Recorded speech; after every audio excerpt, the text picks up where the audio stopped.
Kalau tempat ini itu petilasan pertapaannya Prabu Brawijaya kelima. Jadi pernah ada kejadian Ada yang kejadian, pemilik sound ya. system gitu ya, Ya, yang tiba-tiba ada orang yang nyuruh untuk ya ya ada memang warga yang ditanggap terus uang itu yang diterima itu juga asli, asli. nggak berubah jadi daun. Asli lah itu gitu. orang sini sampai sekarang masih kerja di sini lah. Tapi Ya. tidak tahu di mana alas ketonggo tidak bangun, katanya kok bangun Sampai sekarang. sampai sekarang.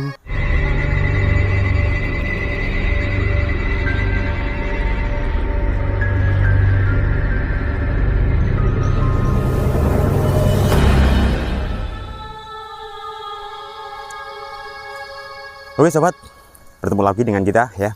Kali ini kita berada di daerah Ngawi. Lebih tepatnya kita berada di Alas Ketonggo, Srigati, Ngawi. Di mana tempat ini merupakan tempat yang sangat bersejarah. Seperti ada sebuah patilasan dari Raja Majapahit yaitu Brawijaya V. Dan juga menurut ceritanya tempat ini merupakan sebuah gerbang gaib menuju Gunung Lawu. Seperti apa nanti kita akan masuk bersama-sama.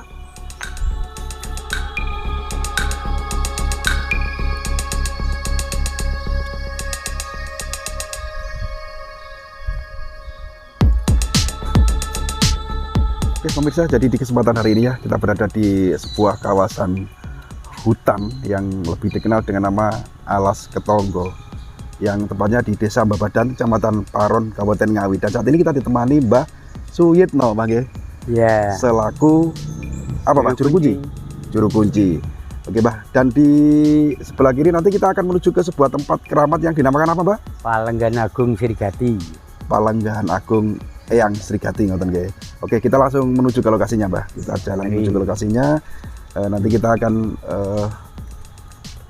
bertanya sama Mbah Yitno tentang siapa beliaunya dan sejarahnya seperti apa. Yang jelas Alas Ketonggo adalah alas tua, Mbah nggih. Alas misteri. Alas mistis yang Ya. penuh misteri, terkenal dengan kemistisannya gitu. Alas tertua. Iya, kerajaan gaib atau kota gaib. Nah, jadi di area hutan ini merupakan tanamannya itu lebih dominan jati. Selain jati, tanamannya apa saja Mbak yang di Mahoni sono. Yang sebelah kiri ini apa? Musola Mbak? Musola Agung Srigati. Musola Agung Srigati. Ya, itu ada tulisannya itu. Oh iya ini Mbak. Dan hari-hari ramenya sini malam satu suro Mbak ya, para Satu pesaro. suro kegiatan Srigati. Kalau hari biasa malam Jumat pagi. Malam Jumat lagi rame ya. Ya, Dan yang datang ke sini dari luar pulau juga loh ya Mbak ya. dari macam-macam. Dari Jakarta ada. Sumatera juga ya Mbak ya. Ya. Sebelah kiri ini adalah Palenggan petilasan. Agung.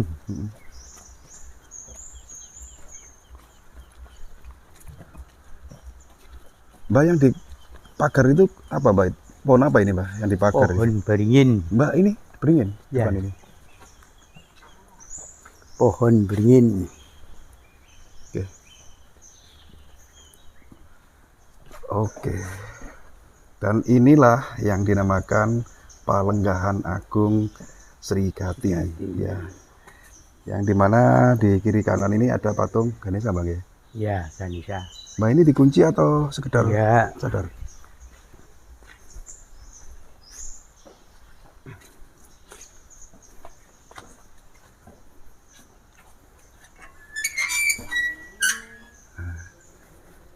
Kita nggak bawa senter, tapi insya Allah penerangan cukup Bang ya, di dalam. Boleh masuk Pak? boleh, monggo. Sama jenengan Mbak. Jadi di sini ada rahayu sembilan. Waduh, senternya nggak ke bawah ya, tapi cukup lah. Kita bantu flash teman-teman, masuk yuk. Masuk sini. Masuk sebelah kiri. Kita bantu flash biar agak itu.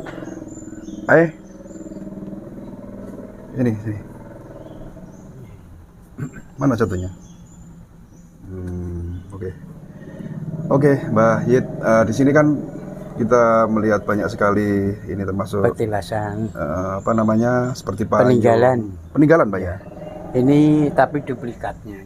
Seperti apa itu, Mbah? Seperti mahkota, seperti songsong itu payung itu. Tumbak, itu semua duplikat. Semua duplikat.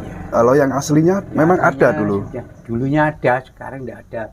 Mungkin dibawa ke Majapahit lagi mungkin. Begitu. Ya. Ya. Terus Mbah cerita dari keberadaan tempat ini, Mbah. Di mana ada sebuah tempat yang pasti ada peninggalan yang sampai sekarang diruat ya kalau orang Jawa mengatakan ya. Kalau tempat ini itu petilasan pertapaannya Prabu Brawijaya kelima. Jadi waktu dia mau naik ke Lawu, dia itu dapat perintah batin suruh bertapa di Alas Ketonggo. Pertapanya di sini tuh. Jadi di Palenggan Agung. Di Palenggan Agung sini. Ya. Sebelum naik ke Gunung Lawu. Sebelum naik ke Gunung Lawu, topo di sini. Cuma lamanya berapa saya juga nggak tahu. Setelah dia mendapat perintah batin meneruskan perjalanan, Lukar Busono juga di sini. Lukar Busono itu maksudnya apa? Maksudnya melepaskan baju keprabon dulu. Baju kerajaan itu di sini, terus ganti baju kuning seperti bajunya biku itu loh, Mas. Biksu-biksu gitu ya? Ya, seperti biksu itu meneruskan perjalanan lewat Candi Cetho. Rute perjalanannya melalui Candi Cetho gitu ya? Lewat Candi Cetho. Naiknya dari Candi Cetho terus sampai ke atas di Pertapan Argodalem. Dia bertapa di sana, akhirnya dia mokso di sana, di Lawu. Terus menamakan diri Sunan Lawu. Jadi di sana itu dikenal dengan nama Sunan Lawu. Sunan Lawu atau Kajawen ya yang Lawu gitu aja. Tapi busananya di tanggal apa dilepas di sini ya? Ditinggal naik ke sana baju kuning. Terus ada nggak dari pihak kerajaan yang mencari beliau? Kan seorang raja kan tentunya ketika pengikutnya kan banyak. Seperti di Korik Hapit itu pengikut, Watu Dakon pengikut, Tugu Mas pengikut. Jadi yang tinggal di Tugu Mas itu para pujangga. Yang di Korik Hapit itu patih prajurit. Di Watu Dakon itu yang putri-putri dayang-dayang itu. Jalan jadi sama prajuritnya yang ikut ke Lawu itu. Jadi bukan kok sendirian dia. Kita juga membaca artikel katanya ada putrinya yang dari Majapahit yang sempat mencari beliau itu siapa? Begini, putrinya itu waktu melepaskan baju di sini yang nunggu putrinya. Dewi Suhita. Itu putri dari Kencana Wungu. Yang menunggu waktu pelepasan. Pelepasan itu yang nunggu bajunya itu. Jubah kebesarannya dilepas di tubuh putrinya. Mungkin dibawa pulang ke Majapahit sama Suhita. Dia kan nunggu ayahnya ke Lawu kan sampai turun kan lama. Terus replikanya ada nggak di sini jubahnya? Oh, nggak ada. Cuman mahkota ya, Mbah? Ya, mahkota. Mahkota rajanya. Ya, tumbak, payung. Jadi yang tertinggal di sini pusakanya sama mahkota gitu ya. Yang untuk baju kebesarannya itu dibawa pulang. Mungkin ya mungkin bawa anaknya itu. Yang Dewi Suhita itu. Dewi Suhita itu yang dari Kencana Wungu itu. Putri dari istri yang Kencana Wungu gitu, Bang ya. Oke. Coba kita keluar, Mbak, kita cerita lagi di luar. Ya, Mbah Yit. Jadi Alas Ketonggo ini terkenal dengan alas tua yang terkenal kemistisannya ya, Mbak ya? Iya, betul. Pernah juga saya dengar cerita yang folklore ya dari cerita turun-temurun. Katanya di hari-hari tertentu itu ada di kawasan sini seperti pasar atau rame gitu, pernah? Ya pernah gitu. aja. Seperti apa di sini ada orang orang punya son itu loh, Mas, ditangkap seminggu di sini kok. Sound system. Iya, ditangkap seminggu, dibayar uang juga. Dijemput, diantar. Orang Wali Kukun kok. Menurut dia itu ditangkap di Alas Ketonggo, tapi Alas Ketonggo tidak ada yang mantu, tidak ada yang punya hajatan. Tapi 1 minggu di sini. Jadi pernah ada kejadian yang pemilik sound system gitu ya, yang tiba-tiba ada orang yang nyuruh untuk Ya memang warga yang ditanggap. punya gawe gitu ya. Ya punya gawe gitu katanya seminggu. Orangnya itu habis diantar pulang itu besoknya ke sini tuh tanya, kok mantu kok seminggu kok kaya mengan gitu. Padahal tidak ada orang mantu desa sini. Jadi selama 1 minggu itu akhirnya juga dibayar ya, Pak? Ya dibayar penuh. Nyata loh, Diantar sama yang nanggap. Pulangnya ambilnya itu diantar. Perasaannya orangnya ya seperti kampung biasa. Ya biasa, gitu ya? kampung biasa. Dia ya dikasih makan ya biasa gitu. Jadi tidak kok diam gitu, enggak, ya biasa gitu. Seperti yang pada umumnya. Ya, yang gitu pada ya? umumnya masyarakat gitulah. Terus uang itu yang diterima itu juga asli? Asli. Nggak berubah jadi daun? Asli lah, gitu. itu orang sini sampai sekarang masih kerja di sini lah. Tapi Ya. enggak tahu di mana Alas Ketonggo enggak bangun, katanya kok bangun. Sampai sekarang? Sampai sekarang. Ada orang yang Ada bekerja? orang sini. Nanti 1 bulan pulang, diantar dia. Diantar sampai jalan sini gitu, nanti kamu naik lah. Nanti mau ke sini ya dijemput sampai situ. Letaknya di mana itu, Pak? Letaknya orangnya itu bekerjanya di mana gitu nggak tahu? Ya nggak tahu, di sini tidak ada bangunan. Di sini itu kan nggak ada bangunan, tapi orang sini itu sampai anaknya ini kuliah loh masih kerja di sini. Dan sampai sekarang ya? Ya katanya kerja di bangunan. Padahal di sini nggak ada proyek, Pak? Nggak ada. Oh, sudah dari SMP kelas 3 kok dia kerja itu. Sampai kelas 3 sampai punya Sama anak. orang Madiun, sama orang Parang.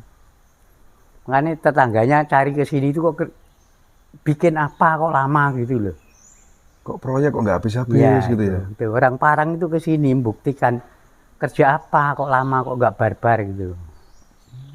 Parang Magetan itu loh. Iya, dan logikanya ya ketika mulai SMP, Bang ya, Iya. sampai punya anak sekarang ya, Sampai kuliah kok. sampai anaknya kuliah, sampai anaknya kuliah itu dengan kerja secara gaib. Iya. Tapi untuk menghidupi keluarganya kan nyata bisa bayar kuliah, Iya, berarti kan bisa. uang nyata gitu, Bang ya. Tiap bulan tuh pulang. 1 bulan sekali. Sebulan sekali pulang. Diantar. Pernah juga ada, Mbak, katanya hutan ini terlihat dari desa sebelah itu seperti kebakaran, itu seperti apa? Oh ya gini, kalau kadang-kadang mengeluarkan sinar. Ini mengeluarkan sinar sampai setengah itu kan sering dulu. Sekarang ada listrik ya nggak tahu.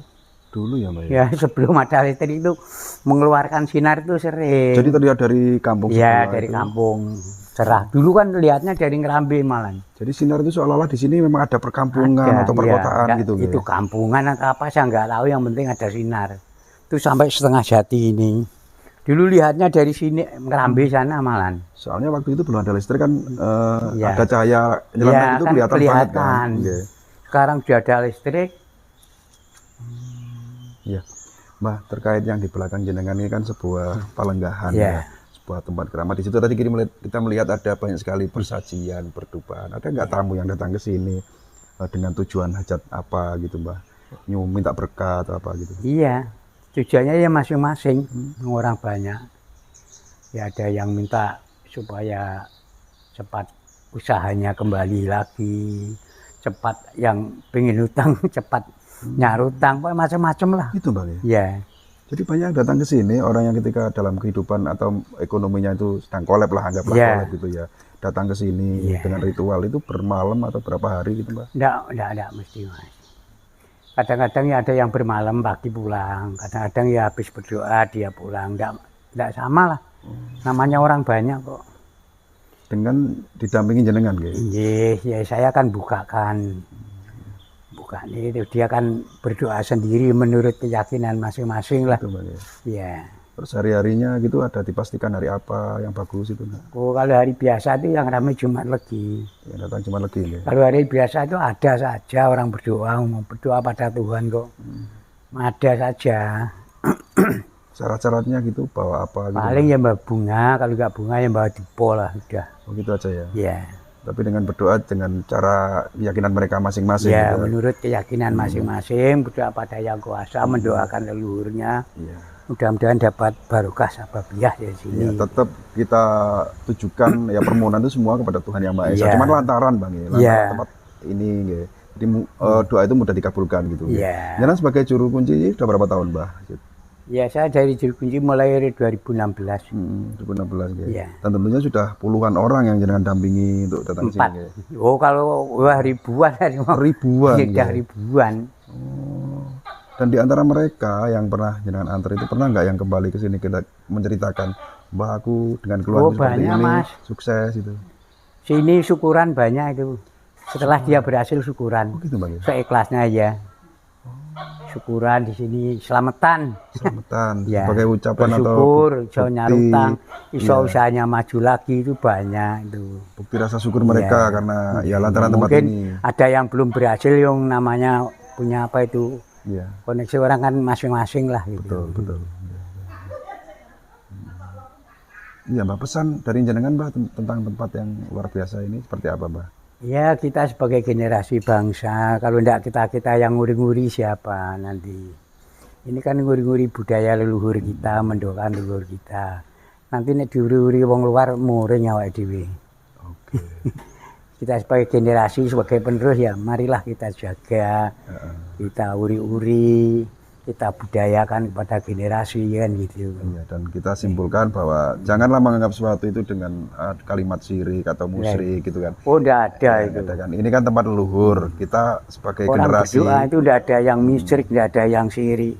Yang syirik musyrik itu hanya ya syirik musyrik itu kalau gitu. kalau bisa dibilang syirik, orang yang beribadah di Ka'bah syirik, Mbak. Iya. Berdoa itu pada Tuhan, di mana Iya. kita ada di situ ada Tuhan kan begitu. Betul, ya. betul ya. Itu kuncinya ke Tuhan gitu ya. Oke, Mbah Yitno, terima kasih atas ulasannya dan terima kasih. penyampaiannya. Sangat luar biasa sekali di sebuah tempat yang bernama Alas Ketonggo ya. Iya. Di sini kita sudah disampaikan Pak Yitno bahwa tempat ini memang tempat petilasan atau ya itu tadi ceritanya. Yang mudah-mudahan tayangan kali ini bermanfaat dan sedikit wawasan itu sebagai inilah tanah Jawa yang tentunya masih banyak misteri yang belum kita pecahkan. Oh, masih banyak Pulau Jawa khususnya. Pulau Jawa ini sangat luar biasa sekali. Oke, semoga bermanfaat. Terima kasih, akan mohon maaf. Saya akhiri. Assalamualaikum warahmatullahi wabarakatuh. Waalaikumsalam warahmatullahi wabarakatuh.